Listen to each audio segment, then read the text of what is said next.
Get ready with me while we talk about ego death. Now, this is something that I never really knew if I wanted to talk about or not.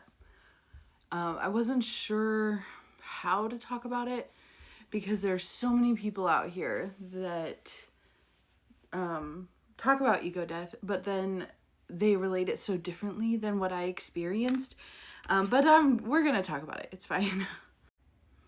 I am using right now the Thayer's Rose toner. Do it twice.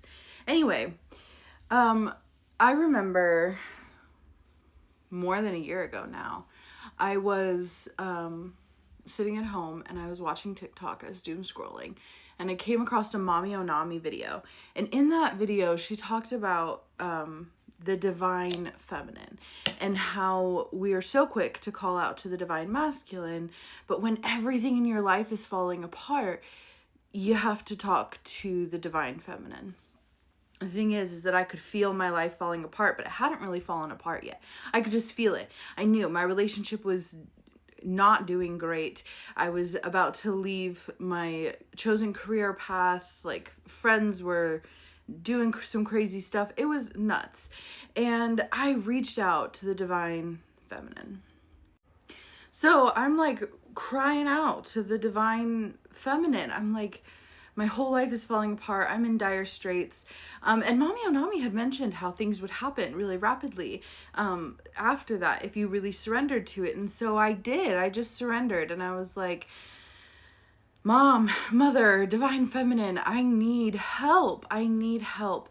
Everything is falling apart. I need to figure out how to keep this.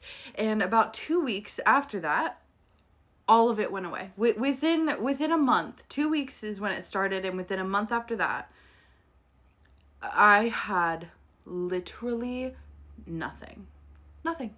I didn't have a job. I didn't have a relationship. I didn't have, financial security. I didn't have a place to live. I had nothing. Now I'm going to use a little bit of the Cypress rotundus oil. I have a little bit of hormonal, hair growth on my chin. And I just end up using it on my whole face. It's fine. It's fine. I love the way this stuff feels. It's just an oil and it just feels so nice. Anyway, so I was then sitting in this place where I had been called a lot of really horrible things in my relationship. I was struggling with my ego surrounding my career because I was doing really well before that, etc., etc., etc. We're avoiding the eyebrows. We like our eyebrows. We don't want them to be gone. So then I was, just sitting with these really hard things. And I'm like, I don't even know which way to go. And not only do I not know which way to go, and I don't know what to do next, and everything just feels so crazy. Not only are these things true, I also feel really shitty about myself all the time. I didn't have any kind of confidence. I didn't have any kind of security. I didn't have literally anything. My self-worth had been boiled down to absolutely nothing.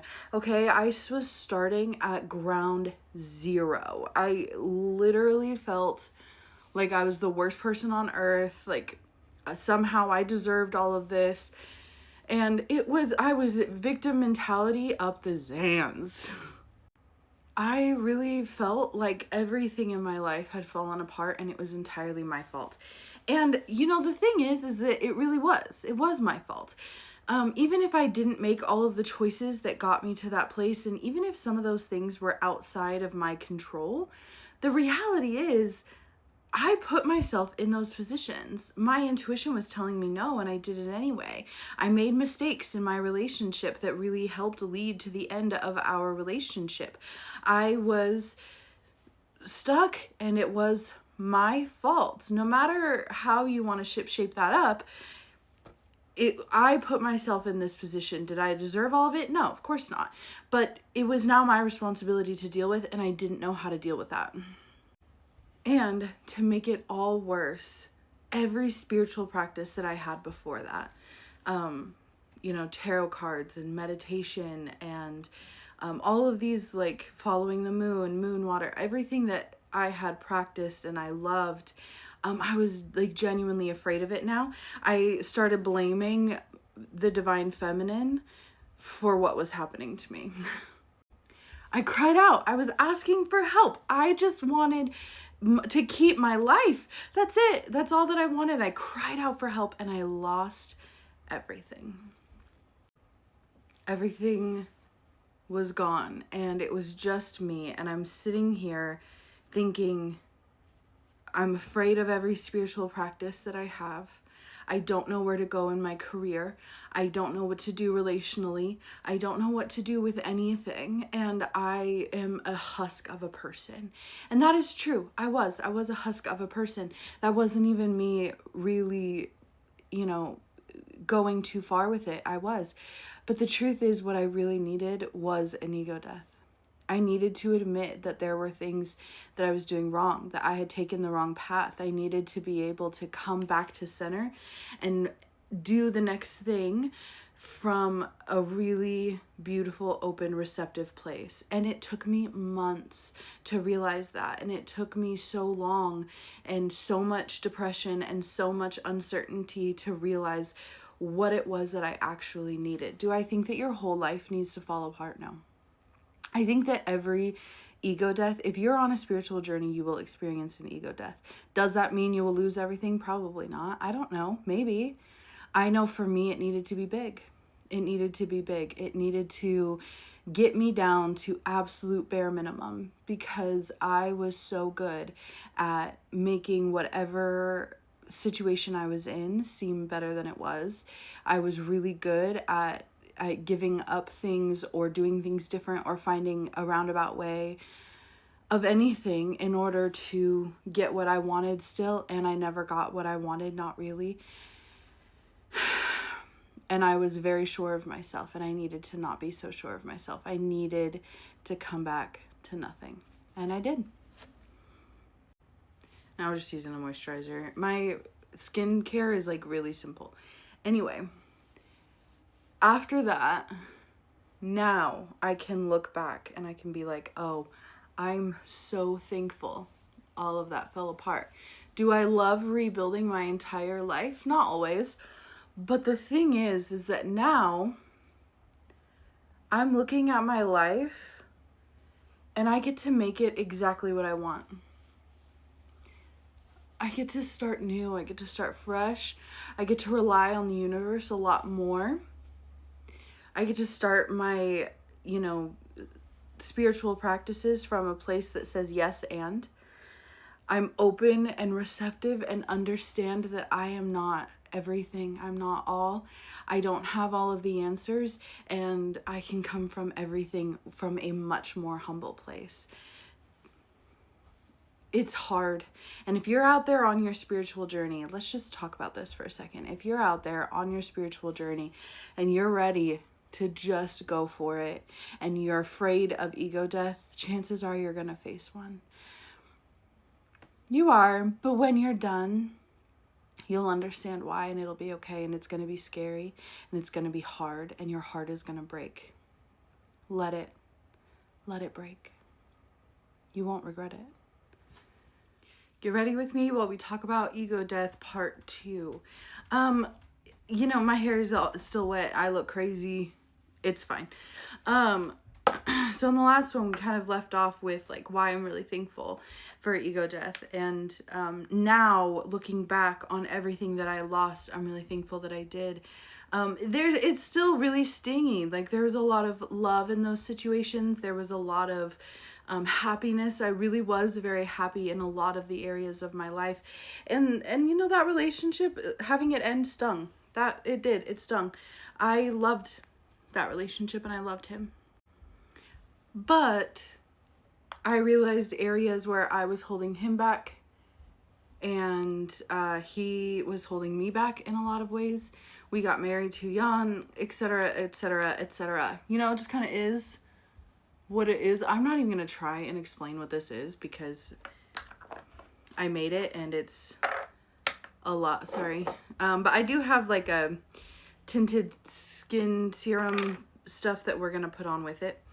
It's too light for my skin. Anyway, so I can now look back and be like, okay, I understand why all of that had to happen. I understand why I had to lose everything.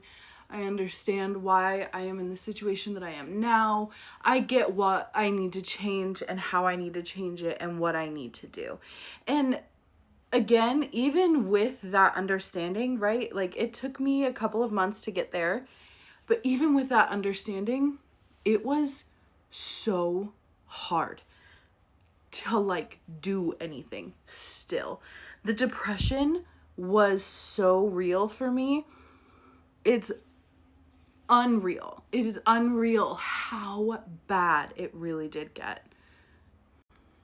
And that is exactly why I know I needed the big ego death, because it clung. Even with that, I can look and I can say, okay, that was my ego death, right? But even with that, it took months for me to actually let it die. I was like clinging on for dear life, right? I really was. I just wanted to be able to feel like I didn't fuck up everything, that I didn't mess up my whole life because of this one thing. Not even that one thing, but I really just, I clung. I'm like, I have to. So eventually, not quickly, eventually, I figured it out. And I figured out how it was that I needed to start moving forward. And then I had some family stuff happen and it kind of got put on hold again. Thank the universe. The universe only gives us exactly what we need. And sometimes we look at it and we think, oh, the universe is against me. I didn't need to be pushed back anymore, etc., etc., etc. Life is school, and the lessons that we're learning is the medicine, and we just need to be willing to take the medicine. That's something that I've learned and that I stick to pretty hard now. But I was still clinging at that point to this idea that I don't have to identify with the fact that I had an ego death, right? It's just an experience that I had and we're moving on, and now I have a direction, so it's fine. Meaning I still had one heck of an ego, even after all of that. So after all of that, I'm sitting here looking at my life and I'm like, business still feels really jumbled. I know exactly what I want to do. I know how I want to do it, etc., etc., etc. Like, I know what I want to do. I know what I have to do. But I still feel jumbled. I still feel unsure and I don't know what to do. I'm just going to use a little bit of powder, set this nonsense. I don't have to set a lot because I'm not using like a full coverage anything. But I do use a lot of oil on my face, so it likes to slip and slide a little bit. I knew that I wanted to do something. I knew what I wanted, but it all just felt jumbled. And I'm like, okay, I'm still holding on to something. What is it that I'm holding on to? So then, now, we're here and we're now. And I realized that I was still holding on to this idea that it wasn't a full ego death. I didn't need that. That wasn't something that I needed, and therefore that is not something that was happening to me. And I sort of had to like take a breath and had to be like, you know what? I did need my ego to die. I needed it. And die it did. So now I'm in a very different place. And now I'm working on my fear of being seen and my fear of being perceived, my ability to receive, my ability to be honest with the world about how I'm feeling and what's going on inside of me, which has just never been something that I'm very good at. Another reason why that relationship probably didn't work very well, because I didn't even feel the ability to be seen in that relationship. Absolutely no fault of his, 100% me. But with all of that being said, now I'm in a place where I'm ready. I'm ready to work on those things. I'm ready to face them. I'm ready to keep going. I'm ready to really do the thing, to manifest and make things happen. But I still get caught up all the time in so much. Sorry about that. I really cannot do my mascara on here, so it's done. But I get caught up in so much. So what does that actually mean? I get caught up in all of those feelings still living inside of my nervous system. I just do. And I know that my dream is to get on here and make content and help people that were in the same situation, that are wanting to have a spiritual business, live in alignment with their hormones, or et cetera, et cetera, et cetera. These are things that I want to do. And yet I get the fear of being seen, and like, what if I get hate? What if I get this? What if this happens? What if everything falls apart again? What if I'm not perfect?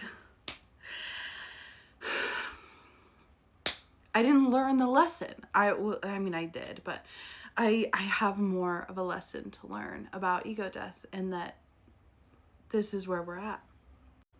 So life is school, and our circumstances are the lessons. Here is my lesson. Allowing myself to be seen while I am yet still unfinished. Allowing myself. This is hard in a mirror. How do people do this? Anyway, I'm ready, outside of the, my hair needing to dry the rest of the way. But this is my lesson, is letting myself be seen while I am yet incomplete. Putting my work out there, my books and the courses that I'm creating, and my knowledge, and getting to know a community of people and building a community of people while I'm still incomplete. That's just the reality. I don't have it all together. I'm not perfect, and I don't have answers for everything. But by golly, I'm gonna find them.